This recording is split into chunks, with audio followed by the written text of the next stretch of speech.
Hey Raghunath, tell everyone about our Patreon community. Sure, Kaustubha.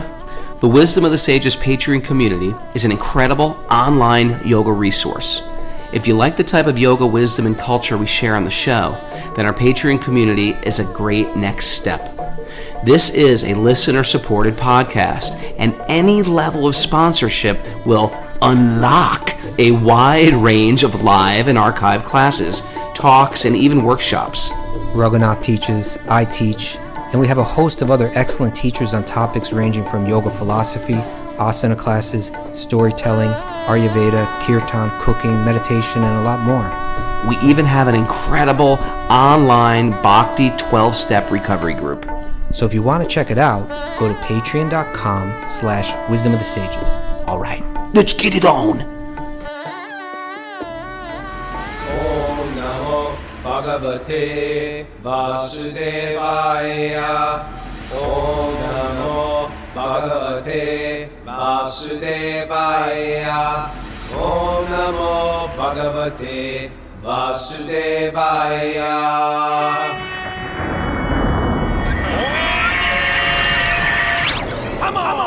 Live from Sham Ashram in Cali, Colombia. This is Wisdom of the Sages, a daily yoga podcast with your host, Raghunath. Center, New York, Kaustubha Das. Welcome to the show. Welcome to the Srimad Bhagavatam. Welcome to Walk on Wednesday. And before we get into our Walk on Wednesday guest, which is we got a near-death experience guest today, and it's gripping and sweet and wonderful. But before we get there, I just want to say welcome, everybody. We're here in Cali. We're here live. If you're new to the show, welcome. You know, we have a group of people on Zoom, and you can also join Zoom if you're listening. One of the thousands of others listen daily. It's pretty exciting. And if you want to join us live, it's sort of fun. We have like this community that really knows each other. And you can join us by writing Mara, Wisdom of the Sages 108 at gmail.com. Sometimes people show up wherever we are. Like today, we have a live group. That means they're actually not just on Zoom, but they're in the room with us. So good morning, everybody who's here live.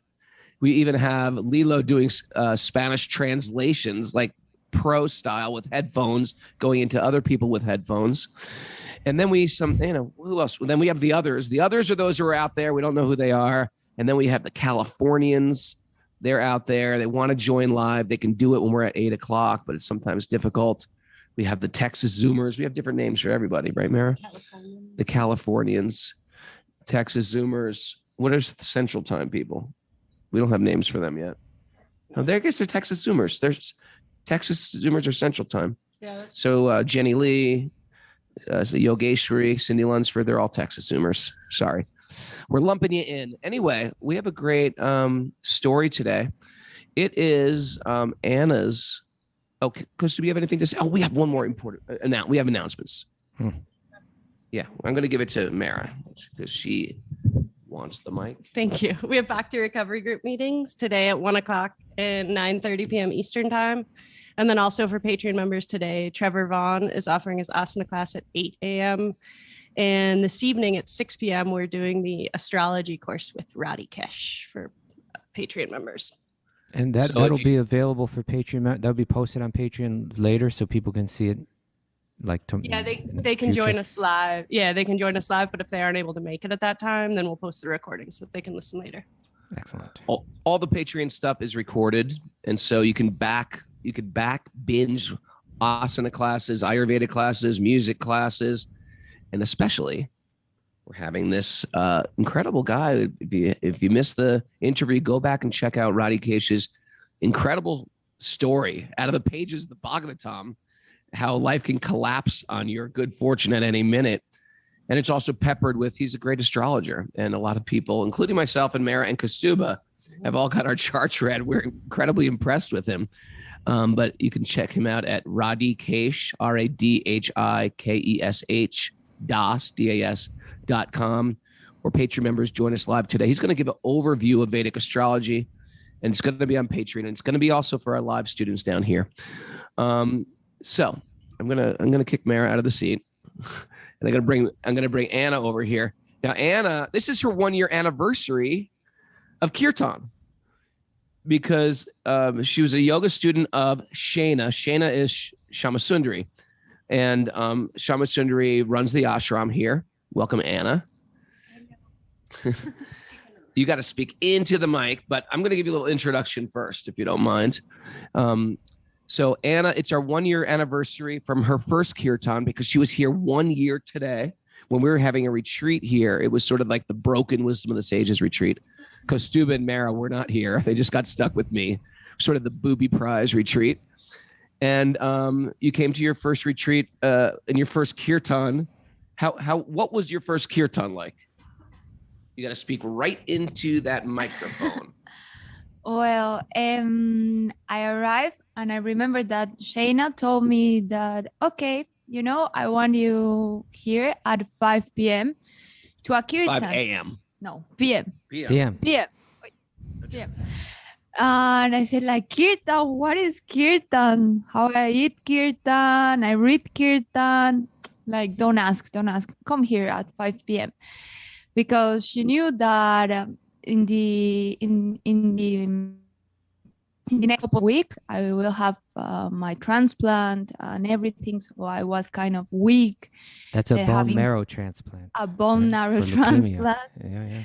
I was really weak with all the chemotherapies and my hair out, and well, she knew it. So I arrived here. I was like really, really, really scared, but not a bad scare, like shy scare. And I arrived there and was magic. I remember the first, how do you say, the first tone, the first note in the harmonium. And I remember which song it was. I remember everything, and my body, all the energy of the body started like to jump in a really good way. And I start crying, like crying. I was with a friend next ride to me, and he told me like, by sing or clap, and it's kirtan. No, I said, I was like crying. And since that day, since the day I arrived here, or my daughter arrived here, everything is magical. But that special kirtan gave me this strange, the courage to what I was being, what I was preparing to do for the next 2 months, 3 months. It was really nice. I just want to butt in. This is right after she had a baby. The baby was a preemie. How many weeks old? 30. 30 weeks. That is, let me do the math here. 6 months and a half. 6 months. Little baby. How many pounds is that? Like 1 kilo is less than 2 pounds. Less than 2 pounds. And so she's got this baby. She gets diagnosed with leukemia, gets sort of handheld. And this is how we come to Bhakti in one sense. We get handheld by the devotees. And this is why, as practitioners of Bhakti, we are extending a hand. We're reaching out because people have reached out to us.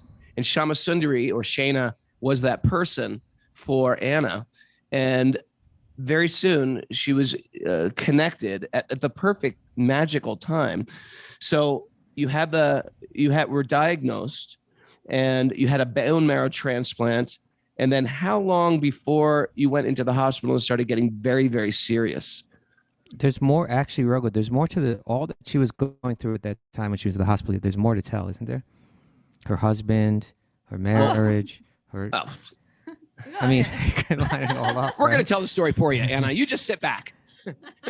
Well, her husband was from another country, and he was having issues with work, and he had a family business, and he was not into it, and he was getting frustrated, and he just wanted to leave. Well, I remember at that time was also magical, because I was into the treatment of the leukemia, and I said, like, you know what? We had a restaurant. I jump out of the restaurant. I'm sorry, but I think I need to I need to do like the mother stuff and dealing with leukemia and having a restaurant is kind of difficult. She was waiting tables. She was waiting tables pregnant with leukemia, and her husband was having issues. So what's the perfect timing? Everything is, I think, is about the timing. I don't know why, but we closed the restaurant. It was February, and days after, or I don't know, 3 weeks maybe tops after, COVID arrived. Like all the world was locked down. So okay, was good, but the lockdown was really, really difficult for him and the closure of the restaurant. So I tell him like, okay, if you think or you feel that you need to go, because I know you are not in a good shape here. You are having issues and depressed, and don't worry, you are not like locked down with me because I have leukemia, because I'm your wife or we have a daughter. So when did you start the treatment, and what happened next? You were in. Let's bring it back. Just summarize. It's that she had a baby that was just born that was only 2 pounds and was premature. She had leukemia, right? Her husband was in a far distant place. Her marriage was suffering, and the leukemia was so severe that you ended up in the hospital. Right, Raghu, you have to do that focus thing with your camera. Yeah. Okay, here we go. See, I got to push my hand here. There's a trick to do this. Watch. Okay, all right. It's not working. It didn't work. It's okay. It's not working, but it's looking like I'm making some interesting mudras with the camera. Okay, we're gonna go for Okay, so now you're in the hospital. So now we're in the hospital, and what do the doctors say? This is when it's getting dead serious now. But in the after all the bone marrow transplant thing. Yeah. Okay. It's okay. Don't worry. I'm fixing this.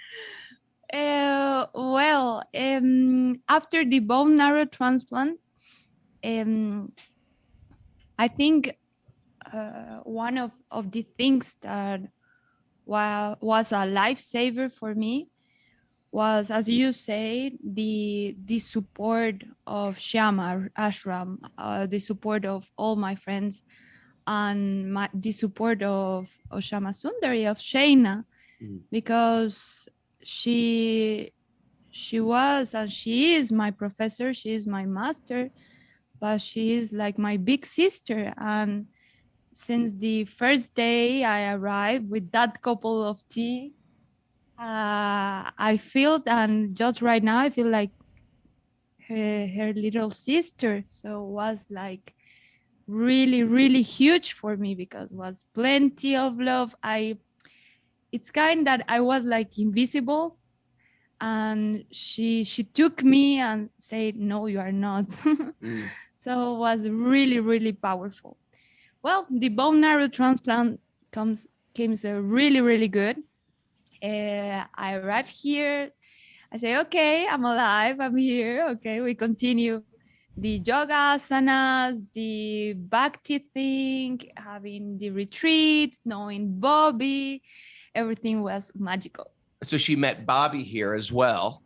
She signed up for our retreat that we're doing right now, which is happening, which was going to be in October, but I got COVID.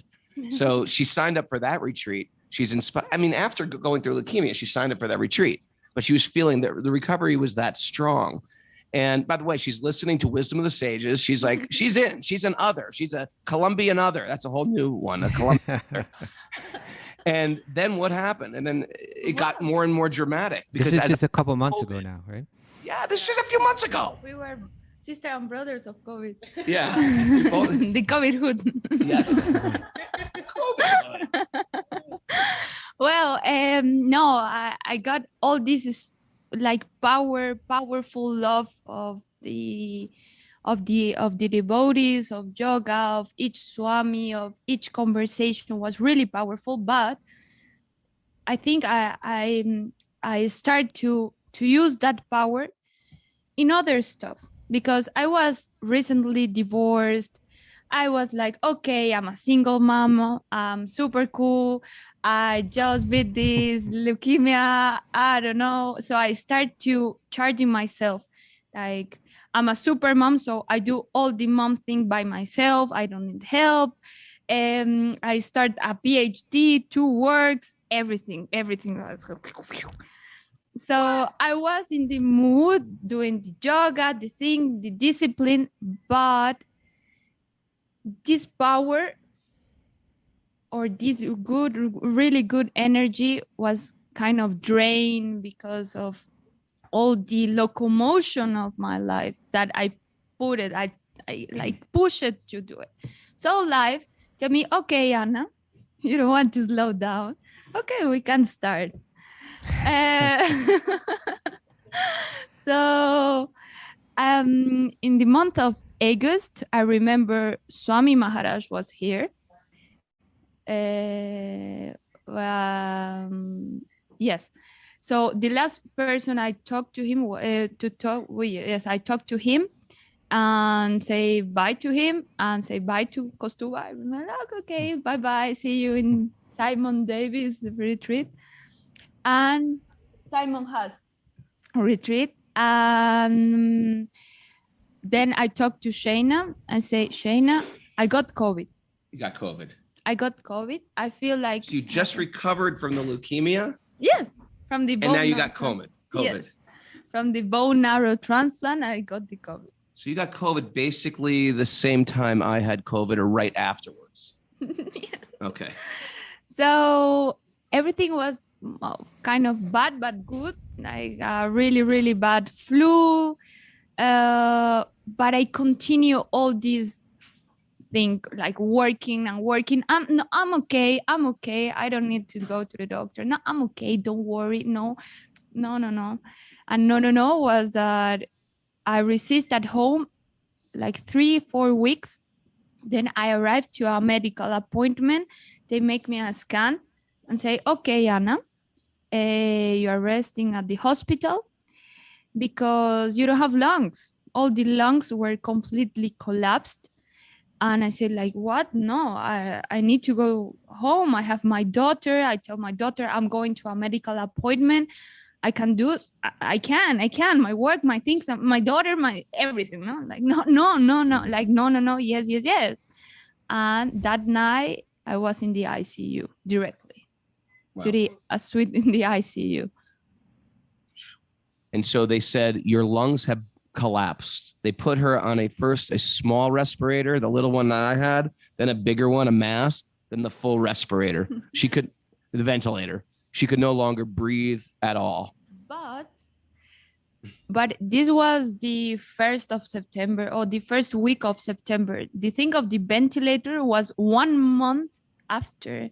Gotcha. So I resist 1 month, like each day dying and making crazy the doctors say, okay, of course that is a pneumonia, so we put this antibiotic. Oh, it's a big pneumonia, 2 antibiotics, no, maybe 3, maybe all the antibiotics. Was a really, really cocktail antibiotic party. Boy. And then I know it's a fungus. Then no, but in one moment the doctors tell me we need to make an operation. They open me to watch what was happening with the lungs.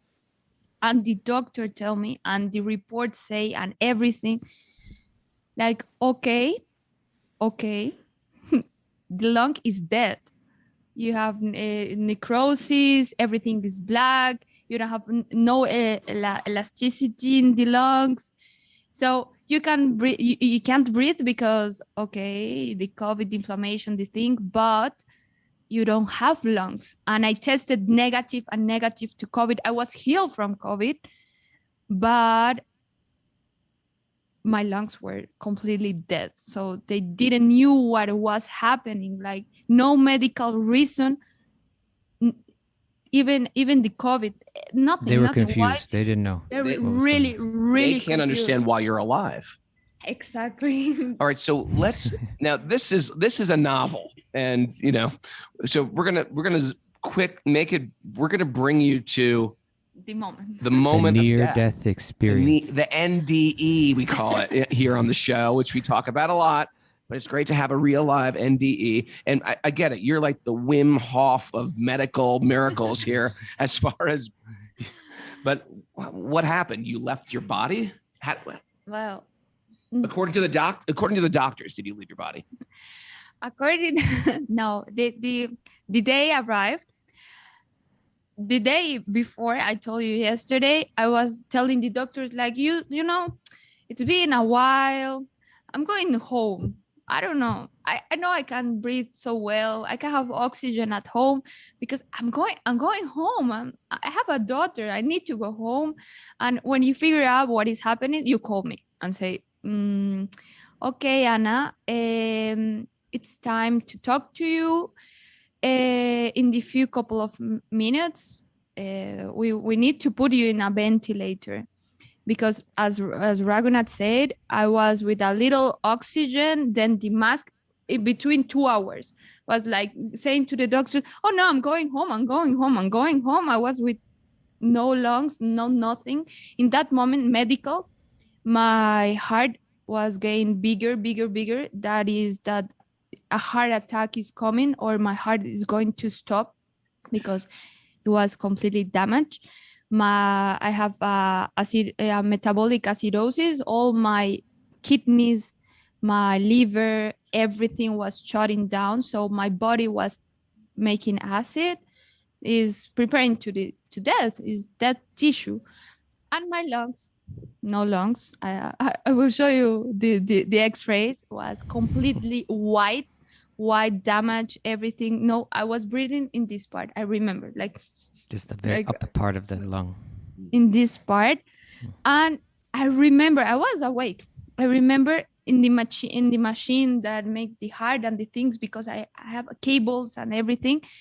Zero respirations. Like in that moment, okay, Anna, call your dads and your father and your mother because we need to talk with them, say goodbye, and we are going to put you on the ventilator. My parents arrived, but the doctors talked to my parents before they entered to the room.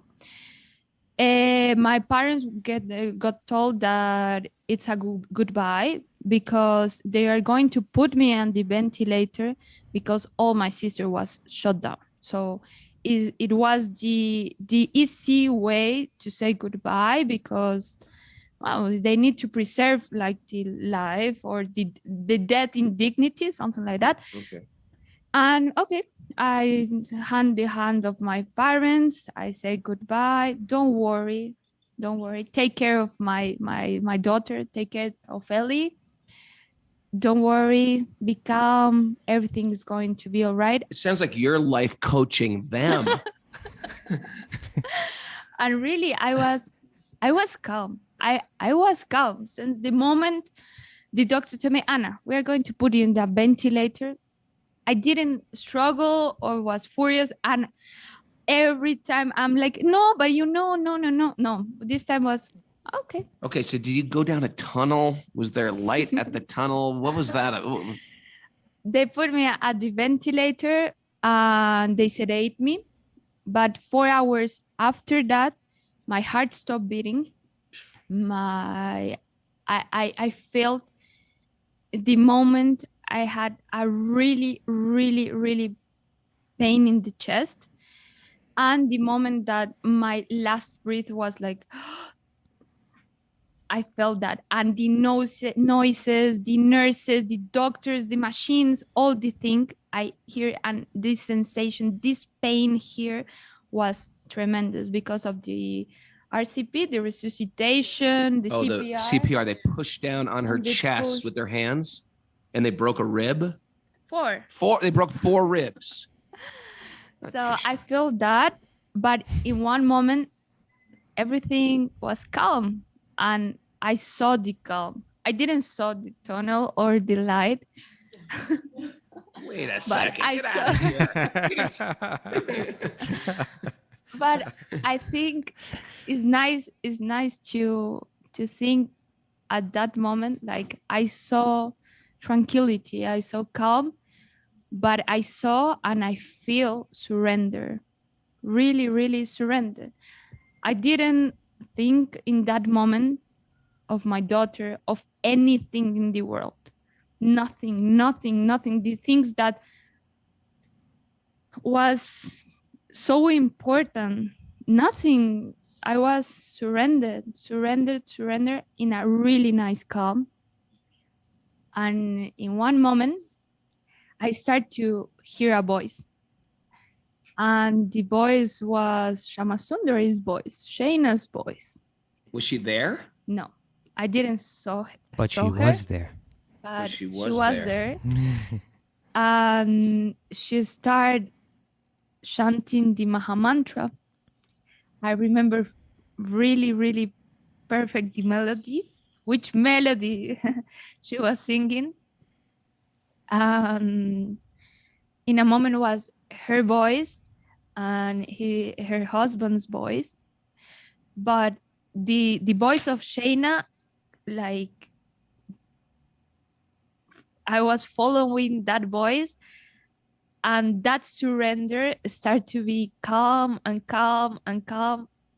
and everything was perfect, was okay, was meant to be like that. And but the thing that when I woke up, because I get alive, but in the theoretical medical way, I was with the support, with the ventilator, with the things.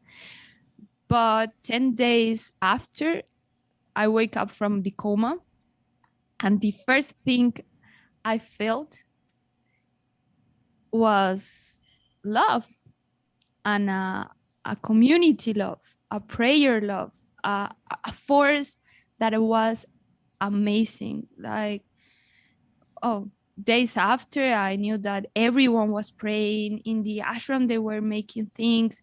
Everyone, all around the world, calling the doctors, calling the hospital, snuggling to the hospital, everything. But I didn't knew that. But I feel it like, wow, you are here. And it was the power of love, really, and the powerful of the Sangha. And in that moment, I felt that, but I saw that calm, that tranquility, that surrender, and the voice of Shayna. I say, wow, but it was 10 days after. And the thing of the surrender is that I tell the doctor, I didn't fight. I'm not like strange. No. I don't deserve this because I didn't fight. So I feel guilty because I didn't fight and I didn't think of my daughter. So I need to be in a struggle. Why I didn't struggle for my life? And the doctor's like, okay, I don't know what is happening here, because as I told you, I was completely destroyed. But after that, after having my heart stop, after I was like having this amazing, gorgeous treasure for me, that was the leading of the Mahamantra by my master, my sister, was amazing. But my body was collapsed, was broken, and they start to making me scans. The last scans you saw on the ventilator here, the cables, is really, really sad. But the lungs start healing and everything start healing like magical. I'm telling you, like 5 days and my lungs were clean. 2 months, they were collapsed, they were die.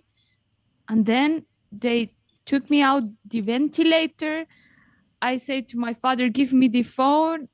And I was Zoom in a Bhagavatam class with Shayna. Okay, hi. I'm like, well, I was like a ghost, but I was there like with a little oxygen, and the doctors in the ICU like, and I say, hey, can I walk? I want to walk. Walk while you are alive. And right now, a doctor, a medical doctor that they are really confident in their knowledge and everything. They say, I don't know what happened. We don't know why you are living. And I don't know why you are here, why you are stand here, because you have this and this. They make me another biopsy of the bone marrow and say, no, the leukemia is here again. No, the COVID. No. Why you are here? Okay, you are alive. Oh, okay. We are so brave, but why you are here? Now I feel guilty for making that yoga class too hard the other day. She's actually doing our training right now. She's actually in our training. This just happened. Remember when I had COVID a moment ago? She came after that with COVID, and then all this happened. You remember yesterday's mountain where we went? Yeah, we climbed a mountain yesterday, and I climbed that mountain by bike with Andres. You're kidding. Yes. This is a mountain without a road. Like a mountain biking. And that was my rehearsal, my training for my logs and everything. I was with my friend and say, okay, we need to be slow down. But he was really, really confident and trust and say, okay, we can do it. We can do it. I arrived to the pneumology like, okay, I'm here. Why you are not with oxygen? Why you are not in a wheelchair? You know, you're a miracle. A miracle saying by a medical doctor. I say a miracle because look this scan. This is the 29th of September. Look this scan and look at you. Because I arrived to the hospital like 1 week after I jump out there. And I was like knocking at the ICU. Like, hey, how are you? I bring you some brownies, some muffins. Thank you. How are you? And the doctors start crying. Like, wow, like this is really nice that you come here because everyone is like, no. I won't never be in the hospital. And I was like in peace. What does Shayna say to you? What does Shama Sundari say to you? I remember I arrived that week to the ashram with some roses and some flowers and to give my thanks to her and to telling what happened, because it was enormous. Is that I have a gem, I have a treasure, something really, really sacred, and I don't know what that is, but I know that is invaluable, is perfect, is not from this world. So because after I woke up, I was with the morphine and the things, and you start to see things and the delirium and all, but that feels like physical, like, okay, you can make fun of that, but this thing, only Shayna and only Bobby knows what this happens. And because Shayna, we were in the breakfast with Kaustubha, and she tell this story and the thing. Well, I know that if she do it, she thinks that this is useful and this is the way it needs to be. But for me, was not like a secret or I'm crazy. No, it's a treasure that I need to handle in my heart like a fire. So I tell the story to Shayna, say, well, you was right. You were right near me, singing the Maha Mantra and give me all the peace, everything. And then I woke up and said, wait a minute. Why you didn't die in that moment, Anna? If you die in that moment, was perfect. That is what you blew it. Life after life after life after life we are pretending to do. I say, what? Oh, why? And no, but she was like really, really, really happy, really moving. And she told me, I feel it. You are going. And all my prayers was telling Krishna to lead you in the peace, in the tranquility, in the surrender. And I'm happy that my message arrived. Wow. That was really, really nice. That I think the reason she had to come back was so that she could tell all of us about this. story. I was really shy yesterday. I didn't sleep because of that. Not because I don't know. I say we were taught that okay, you heal by yourself. You are by yourself. Your problems are your problems. If you have struggle, don't complain. Sleep it. Behave yourself. Don't know everything's good. You are blessed. You have everything. You have there are another people doesn't have this. So we were taught to suffer alone, to retain the things, and that is something valuable that people here, like Dorita, like Shayna, they tear my ears and say, no, it's not like that. Like erase it. And with plenty of love, I was invisible. And there are people that was right next to me in a kirtan and say, no, you are not. You are not. So that is wonderful. That gives me the power and the strength to being here. If everything is meant to be, and the path is perfectly designed, I think so, because the way I arrived here, I wasn't looking, I wasn't seeking for this. I don't know, everything was like magical. Everything is magical. That's the Paramatma and the heart bringing you there from from your previous desires that you had, previous spiritual leanings that you had. For example, the retreat, I woke up at the ICU and I talked with 3 people. One is a really, really near friend. And I told him like, okay, talk Shayna and other devotee that I'm alive. I wake up. The other one was with Bobby, and I take a selfie. She registered for the retreat. Like, okay, I'm alive. I'm going to the retreat. Then I was told that Raghunath was at the hospital also with COVID, the COVID gang, and the retreat was a retreat. So why things happen like that, like men meant to be.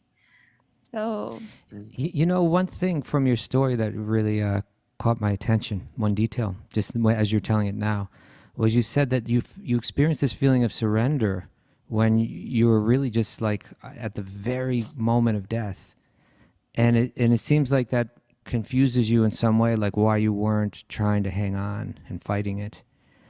But in the Yoga Sutras, it mentions that yoga is for achieving samadhi and for weakening the kleshas, the impediments to yoga, the impediments to like experiencing our own true nature again. And it mentions those kleshas. There's 5 of them. They're ignorance, ego, desire, aversion, and the last one is called abhinavesha, which means clinging to life. And that ultimately, to achieve the complete liberation, one even has to let go of that. And it's said that actually that's the deepest one, that even wise people still have that. It's still kind of like very deeply entrenched in one, is that clinging for life. And it seems somehow in that moment that you had transcended that. And you were, like you mentioned, you weren't even thinking of your daughter. And obviously you love your daughter very much and care for her and care for her needs and all that. But it seems like you entered a state of awareness that was even just beyond all of that, even the most things most dear and near to one, which people at the moment of death struggle with, right? Normally they're caught up in like, I wish I could go back, and I'm worried and I'm fearful. Somehow you were granted the blessing by Paramatma in your heart to experience what it's like to be completely beyond all that. It's a really amazing experience. Anna, thank you. It gives us a lot of hope, gives us a lot of faith. And I also want to thank Shama Sundari, and all the devotees here at the ashram who really extend a hand to people. That's right.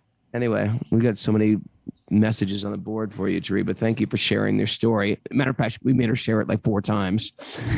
Last night I was like, let me get that detail again about the tube in the lung. And she's going through the whole much. crying every time and going through Every all the time. emotions. Yeah. And love to you and your healing and your family and your daughter.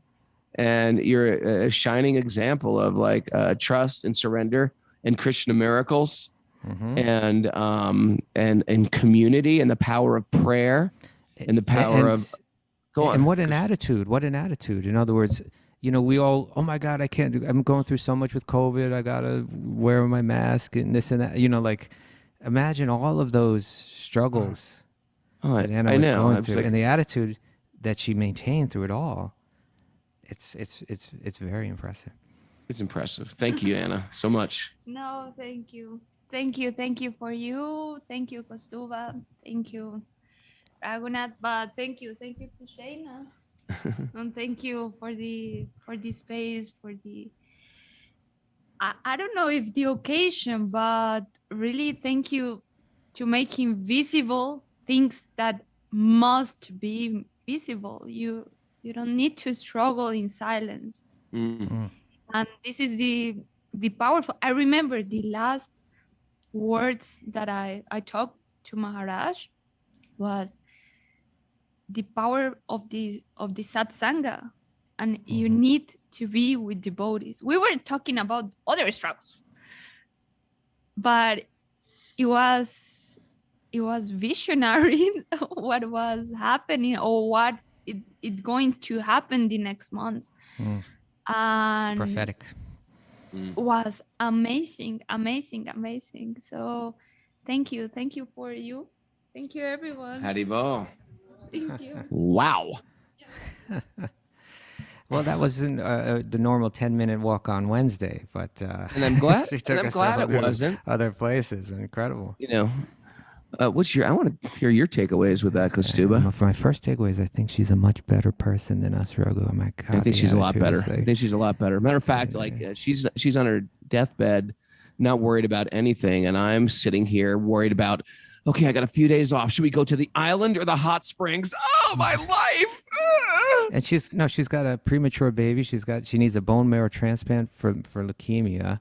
Her husband is like walking away. She's like, "That's okay. I'll take care of the child." And then COVID on top of it, and then lungs collapsing, and never, always that attitude is just like, that there's no woe is me. There's no, that's a yogi. She's a yogi.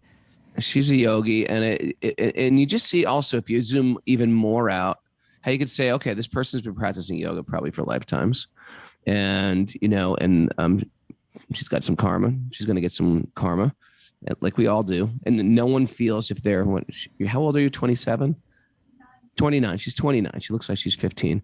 But no one feels like, hey, I deserve leukemia. No one feels like that. But she's not resenting God. She's not blaming her situation. She's not blaming her husband. She's not blaming her anything. She's taking full responsibility. Okay, I've got this. I've got this, and now I'm going to just trust. And it's like, man, you know how long we ride on that blame train for anything that goes wrong in our life? Any little thing, all aboard the blame train. And we just start blaming the world for whatever we got. And because there can be no peace. To the degree that I blame, takeaway time, to the degree that I blame, there can be no peace in my life.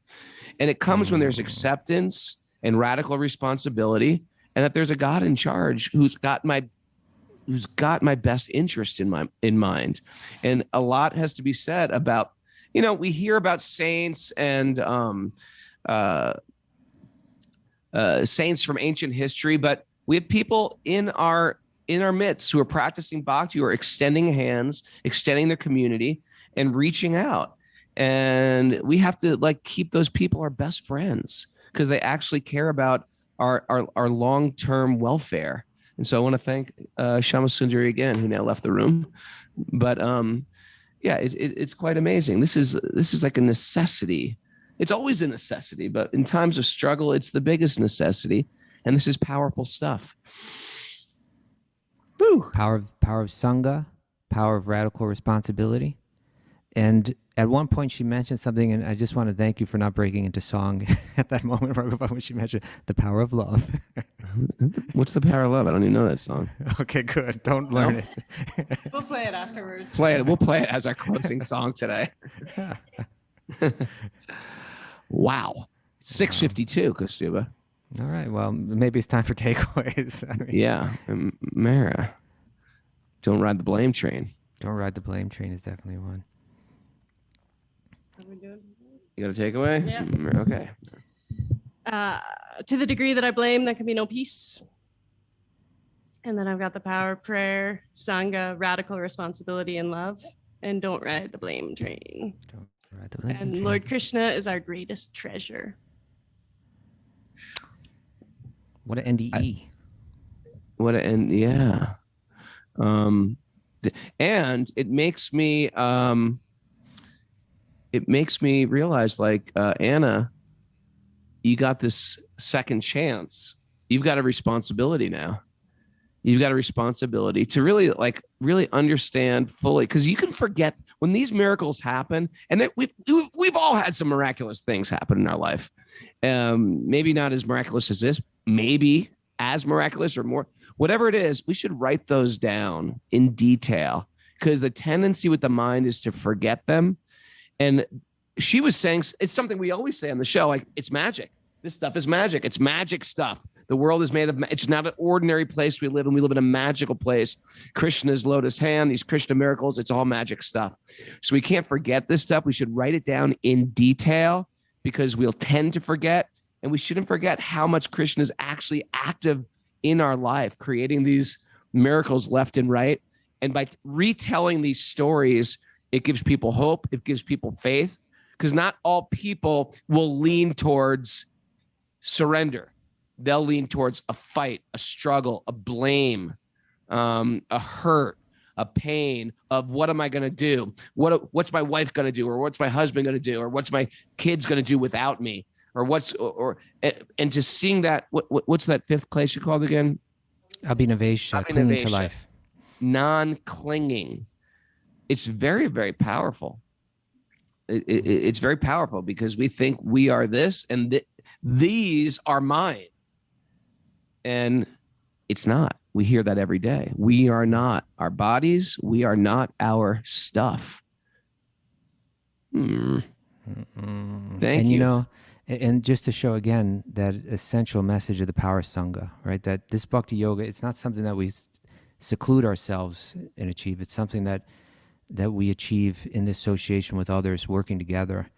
And if we do become petty, and if we do jump on the blame train, then ultimately what we end up doing at some point is we begin to limit that important association that lifts us up, that comes to us, right? That comes to us in that most crucial moment. Yeah. And we got to keep that sacred circle sacred. These people that are in your spiritual community, treat them with like the highest dignity, the highest love, because these are the people who are going to buoy us. They're our lifesavers. They're our lifelines. What else we got? Otherwise, it's like all aboard the Hot Mess Express. It's